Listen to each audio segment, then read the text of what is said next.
زرین آباد زادگاه اولین شهید جنگ تحمیلی و به علت نزدیکی به مرز میزبان و پشتیبان رزمندگان در دفاع مقدس بود. امامزاده زیادی هم هست.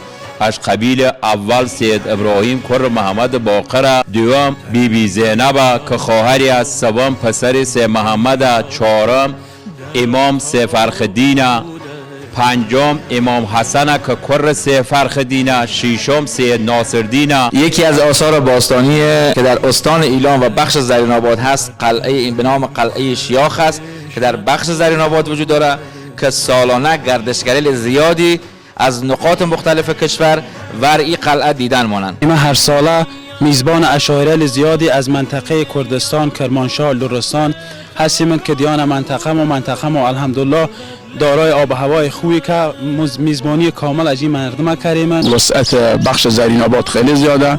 از نادرآباد شروع ما به سمت تا نزدیکای پل چنگوله و از یه طرف به طرف تا نزدیکای هویان. در عرض 20 سالی که این منطقه کار کنم تجربه دیدم، گیاهان زیادی در مشاهده کنم و هم استفاده کنم، از جمله آویشن بیا، صدر بیا، گل ختمی بیا، پنیرک بیا، حضور عرض بود و موارد متعددی تر که یونجا بیا، کنجد بیا یا نه چیزی که در منطقه بتونیم از استفاده بکنیم.